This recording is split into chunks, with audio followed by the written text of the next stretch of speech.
Met Yonk one afternoon at a waterfront bar on Atlantic Avenue. He said I looked terrible. Thanks, Yonk. Have some wine. Only one glass. I have a million papers to correct. I informed Yonk about my problem.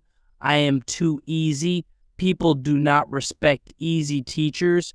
I want them to earn their grades. I have respect. Hundreds of people want my classes, but which bothers me. One mother begged me to let her daughter join my class. She even asked me to spend the weekend with her. I said no. Yonk shook his head, admitting that I wasn't always so smart. If I didn't relax a little, I'd soon be a miserable old man. I should learn to spread a little happiness. A weekend with the mother, a promising writing future for her young daughter. What is the matter with you? There wouldn't be any respect. Never mind respect. Enjoy another glass of wine. Chapter 17. The Dinner Conversation. Before Stuyvesant, my job was to keep students from misbehaving. There was no noisy behavior, no flying sandwiches, no shoving or shouting. There are no excuses for not teaching. If you did not deliver, you would lose their respect. The students never stopped attempting to steer me away from traditional English, but I knew their tactics. I continued to tell stories, but I was learning to connect them to characters from literature. I was discovering my own voice and teaching style. I was gaining comfort in the classroom. And at Stuyvesant, I was free to use any teaching method I wanted. I taught them about music and food. If they complained about studying serious poems, I would sing them children's songs or tell them stories. Soon, more serious writers connected the ideas from these songs and stories to more complex concepts. The method appeared to work. The students weren't aware they were studying. They thought they were simply talking about life. When a lesson became boring and students began to ask for the restroom, I initiated a conversation about dinner. James, what did you eat for dinner last night? Chicken. Where has it come from? What do you mean? Did someone buy it, James, or did it fly into the window? My mother bought it. So your mother does the shopping? Well, yeah. Is she working? Yeah, she's a legal secretary. Who cooks the chickens? My mother. So what are you doing while your mother is in the kitchen? I am in my room. Doing what? Homework or listening to music. And what is your father doing? Watching the news on TV. Who helps your mother in the kitchen? Mr. McCourt, I'm not sure why you're asking me all these questions. They are so boring. I turned to face the class. What do you think this is a writing course? Have you learned anything about James or his family? Is there any story here? Jessica? My mother would never tolerate that sort of behavior. James and his father receive royal treatment. I would like to know who washes the dishes. No, I don't need to ask. It's the mother. I was having a dime and turned to Daniel. Daniel, what did you have for dinner last night? French style chicken with baby potatoes and Italian wine. Did your mom prepare the meal? No, the servant did. Oh, the servant. And what did your mother do? She was with my father. So the servant cooked and served the dinner? That's right. So you ate alone? Yes, Dot, that's right, Dot. Did you have music playing in the background? Yes. I listened to Telemann for 20 minutes. He is one of my father's favorites. When it was over, I called my father. And where was he? He's at Sloan Kettering Hospital.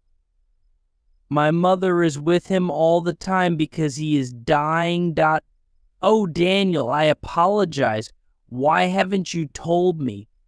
I was wrong to ask you so many questions. It does not matter. Regardless of what we say, he will die. It was quiet in the classroom.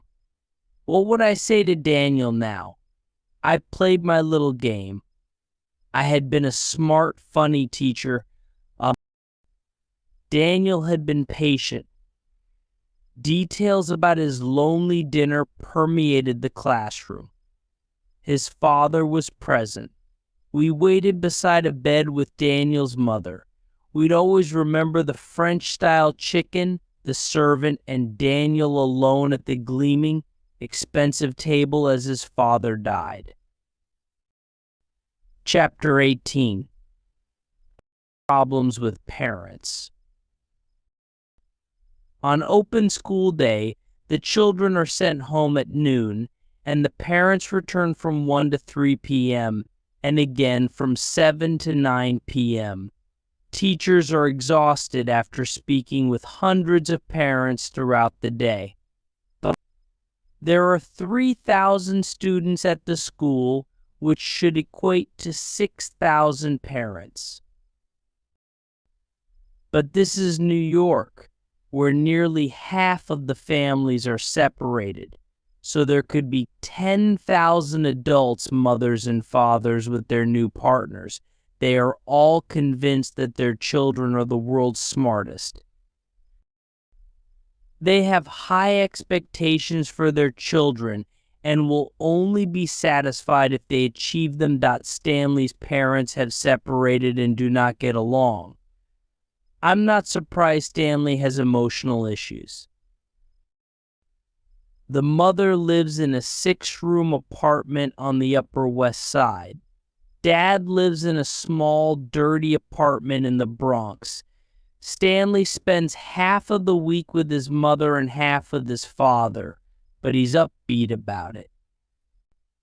He's good at math, and he views his life as a mathematical problem. If a 3.5 and B 3.5, what is Stanley?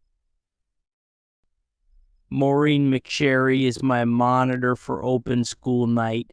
She informs me that Stanley's mother and father are waiting to see me. Maureen adds that there are 6 more couples who refuse to sit next to one another, all of whom are fighting and want to speak with me. Rhonda, Stanley's mother, smells like tobacco. She warns me not to believe anything Stanley's father tells me. She feels sorry. Stanley has a terrible father.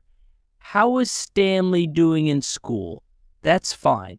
He's a good writer and popular among the other kids.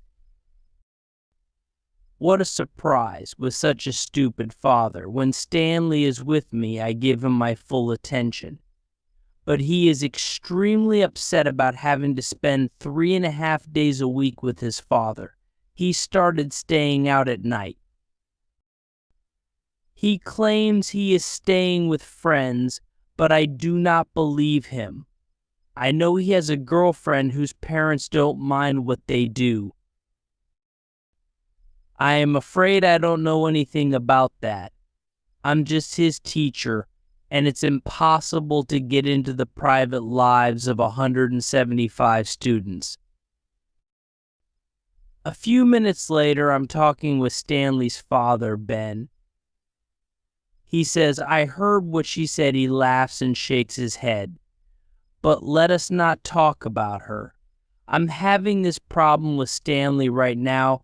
I've spent all of this money on his education. And do you know what he wants to do? he wants to travel to New England and study guitar. Tell me, how much money can you make playing the guitar? I told him that I would not let him. We agreed from the beginning that he would work in finance. There was no doubt about that. I mean, what am I working for? A guitar player? No, sir. Get your degree and play the guitar in your spare time, I advise him. He cries. He says he is going to live with his mother. I would not want my worst enemy to do that. So I was wondering if you could speak with him. I know he enjoys your class discussing food and whatever else you do here. I would like to help, but I am not a guidance counselor. I am an English teacher. Well, it doesn't matter. Tell me how he's doing. He's doing well. The bell rings, and Maureen, who isn't shy, announces that there is no more time. She'd be delighted to take the names and phone numbers of anyone who wishes to meet me another time. She passes around a sheet of paper that no one writes on. They want my attention right now. They'd waited half the night while these other crazy people talked about their troubled children. Of course, the children have problems. Just look at their parents. They follow me angrily down the hall, asking how Adam is, Sergey, Juan, and Naomi. What kind of school is this where you can't even speak with the teacher for a minute? What do we pay taxes for? At 9 o'clock, the teachers leave to go get a drink. We sit at a table in the back of the neighborhood bar and order large glasses of beer.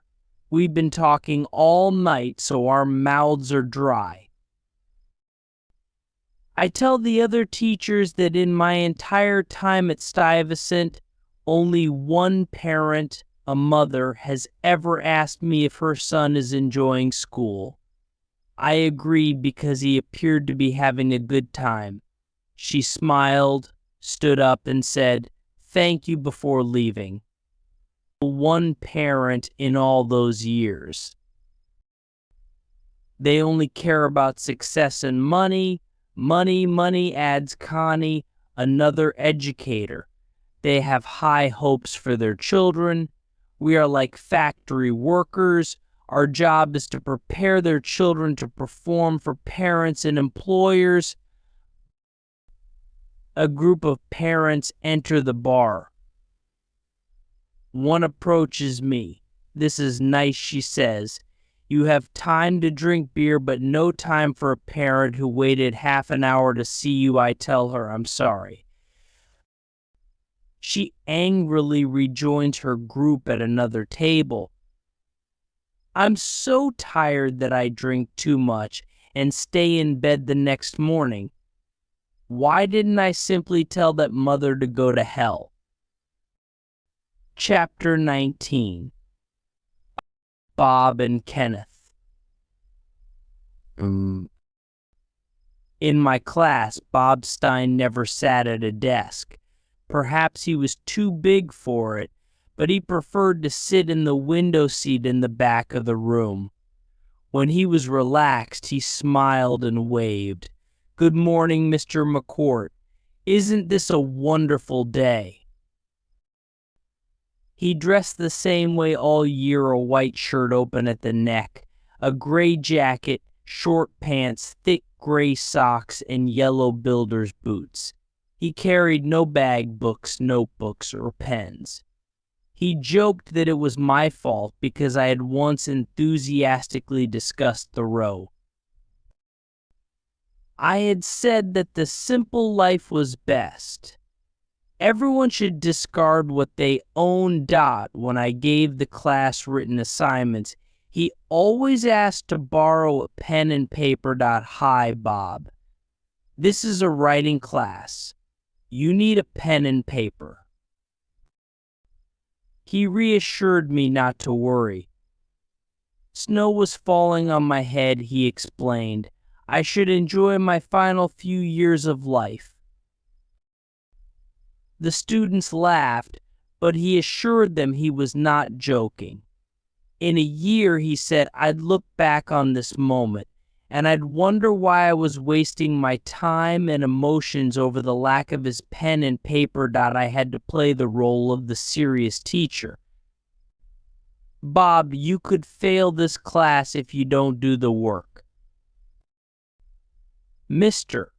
McCourt, I can't believe you're telling me this, given your miserable childhood in Ireland. But it's okay. If you fail me, I will retake the course. There's no hurry. Another year or two will not matter. For you, perhaps but I am only 17. I have all the time in the world." He asked the class if they could lend him a pen and paper. There were 10 offers, but he accepted them from Jonathan Greenberg, who was sitting next to him. He didn't want to get down from his window seat. He said, "Do you see how nice people are?" "Mr.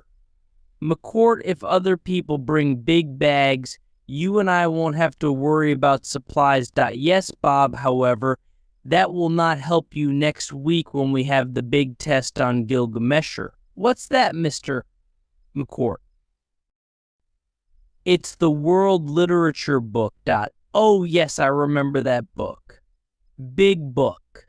I have it at home, and my father is reading bits about the Bible. You should know that my father is a Jewish leader. He was overjoyed you gave us that book.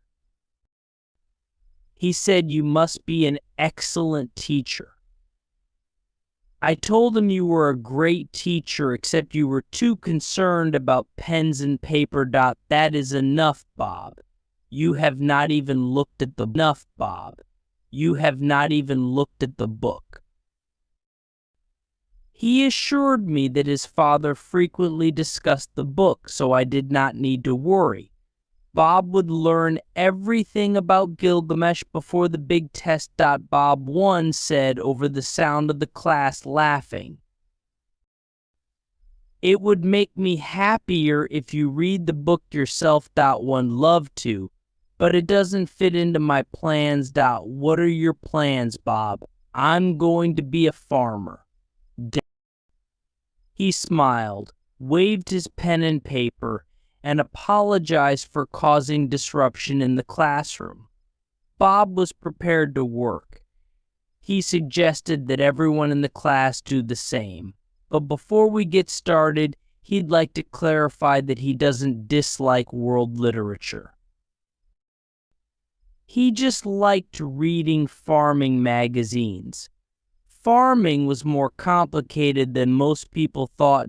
Jonathan Greenberg raised his hand and asked why farming was so complicated. Bob appeared unhappy for a moment. "This is my dad. I told him that I wanted to be a pig farmer. I like pigs. I do not intend to eat them, but I would like to farm and sell them. What is wrong with that? They're really nice little animals and can be very friendly. I told my father I'd marry and have children, and they'd enjoy the baby pigs. He almost went insane, and my mom had to go lie down. Maybe I was wrong to tell them, but they always taught me to be honest." The doorbell rang. Bob climbed down from his window seat and handed Jonathan the pen and paper. He mentioned that his father would be visiting me during open school night next week. He apologized for ruining the lesson. "It is going to kill my wife. If he wants to be a farmer, he must pay for himself," we told him. "He tells us not to worry because large government programs pay for people like him to study agriculture." "We are losing him, Mr. McCourt? Our son is no longer with us. We are Jewish. We can't have our son living with pigs every day. I'm sorry, Mr. Stein. 6 years later, Bob and I met on Lower Broadway. It was a January day, but he was still dressed in his Orson Welles jacket and shorts. He said, "Hello, Mr. McCourt, isn't it a great day?" "It's freezing, Bob." He told me he worked for a farmer in Ohio, but not with pigs. He decided not to because it would devastate his parents. I told him it was a good and loving decision. He paused and looked at me. "Mr. McCourt, you did not like me, did you?" "Never liked you." "Are you joking? It was a pleasure to have you in my classroom. Jonathan said you brought sunshine into the room." "And tell him how beautiful he was and is in every way. How you loved him then and love him now. Tell him that I did." And he was speechless. I hugged him. Let the people on Lower Broadway laugh at the sight of the high school teacher hugging the large Jewish future farmer of America, I thought. I didn't care. Ken was a Korean boy who hated his father. He had to take piano lessons, although his family had no piano. His father made him practice on the kitchen table until they could afford a real piano. If he didn't practice correctly, his father hit him across the fingers with a large metal spoon. His 6-year-old sister, too. When they got a real piano, his sister played a silly pop song on it. Her father was so angry that he threw her clothes on the fire. At Stuyvesant High School, Ken obeyed his father in everything until he had to choose a college. His father wanted him to go to Harvard. Everyone in Korea knew about Harvard, the most famous university in America. Ken said no. He wanted to go to Stanford in California. He wanted to live as far away from his father as possible. His father said no. He would not allow that. Ken said if he didn't go to Stanford, he wouldn't go to college at all.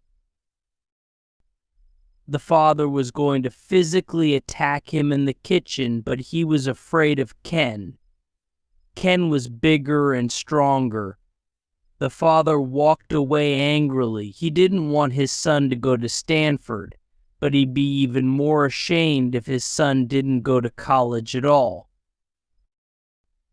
Ken wrote me from Stanford. He liked the sunshine there. College life was easier than Stuyvesant High School.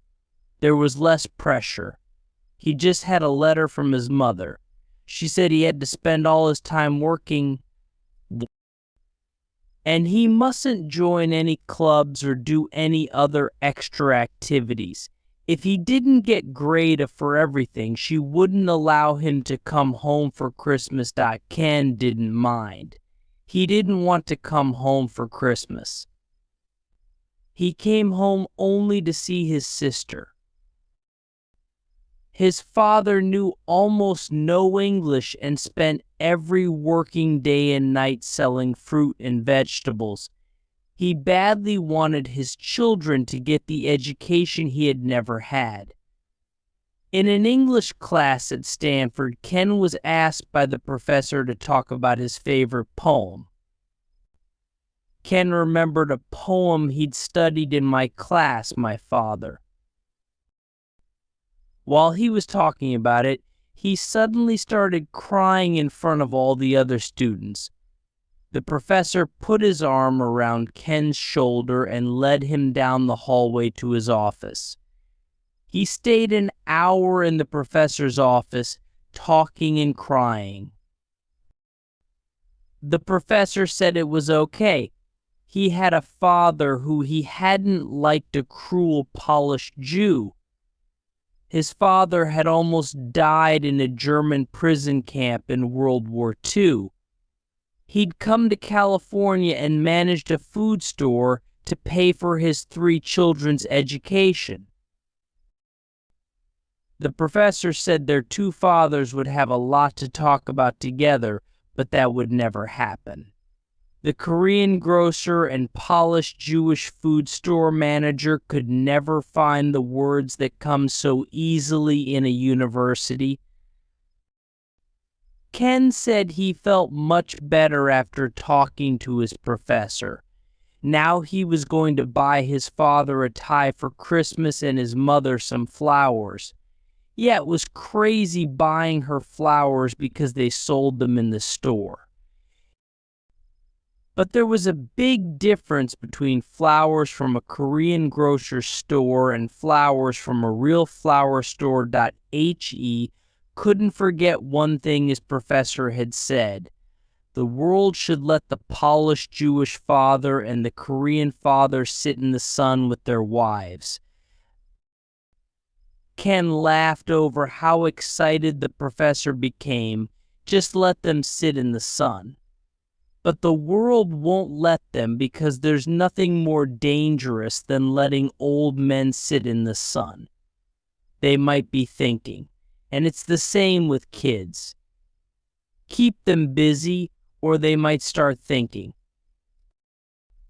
20th chapter. Last day in school.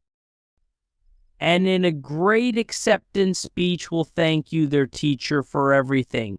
You'll be asked to stand and you'll be loudly cheered.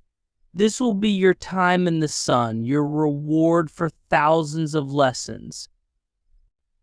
Your prize winner hugs you, and you return quietly to the streets of New York, down the stairs to your small apartment, some dry bread in the cupboard, a bottle of water in the refrigerator, a small yellow light hanging over your single bed. A young part-time teacher sits beside me in the teacher's cafeteria. She is going to start her full-time teaching career in September, so could I offer her any advice? Find what you love and do it. That's my advice. It's true, I didn't always love teaching. It was too difficult. You're alone in the classroom, one man or woman in front of 5 classes of teenagers every day. You have to find ways of surviving. They may like you, they may even love you, but they're young. It's the business of young people to push old people off the stage.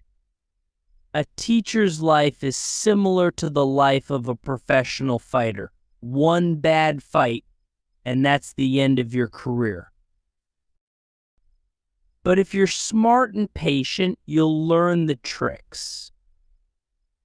It's hard, but you have to make yourself comfortable in the classroom. You have to be selfish. Like on an airplane in an emergency, you must help yourself before you can help the children. The classroom is a difficult but exciting place. You'll never know the effect you've had on the hundreds of children you teach. You see them leaving the classroom dreamy, impolite, smiling, admiring, puzzled. After a few years, you learn to read their minds quickly. You wouldn't exist for long in this job if you didn't. You're with the kids, and if you want to be a teacher, there's no escape. Don't expect help from the management, those people who have escaped from the classroom. They're busy going to lunch and thinking higher thoughts. It's you and the kids, so there's the bell. See you later. Find what you love and do IT. It was April and sunny outside. I wondered how many more Aprils I'd spend as a teacher. Didn't they wonder about that? Didn't they say, why does he talk so much about writing when he's never done it himself? It was time to stop working. I wouldn't have much money, but I could read all the books I'd missed in the last 30 years. I'd spend hours at the 42nd Street Library, my favorite place in New York. I'd walk the streets, have a beer, talk to my friends, learn the guitar, take my daughter Maggie for dinner in Greenwich Village, write in my notebooks. Something might happen. When Guy Lind was a second-year student, he brought his umbrella to school on a snowy day. He met a friend on the second floor who also had an umbrella. They began a playful fight with their umbrellas, but his friend fell and the end of his umbrella went through Guy's eye and into his brain. They took Guy to Beth Israel Hospital across the street, and then from city to city and country to country. They even took him to Israel, where they have the most modern treatment because of all the fighting. Guy returned to school in a wheelchair wearing a piece of black material over one eye. After a short time, he managed to walk with the help of a walking stick. As more time passed, he didn't need the stick, and he looked completely normal except for the black cloth over his eye and an arm that he couldn't move. It was my last day as a teacher. Guy sat listening to Rachel Blostein talking about poems. She enjoyed reading them, but she couldn't write them. Why? Because she had nothing to write about. Everything in her life was perfect. Her parents were happy and successful. Rachel was their only child, and she was going to Harvard University. She had no problems. Someone said, "Why can't I have no problems?" Then Guy told the class about his experiences in the last 2 years. He'd suffered, but he wouldn't want to change anything about his past. He'd met many people in many hospitals whose lives had been completely destroyed by illness and accidents. This was their last high school class and mine. There were tears when Guy told his story. It reminded us all to think of the good things in our lives. The bell rang, and they all said goodbye to me. I was told to have a good life. I wished them the same. As I left the classroom for the last time, a voice called out to me, "Hey, Mr. McCourt, you should write a book. I'll try." The end.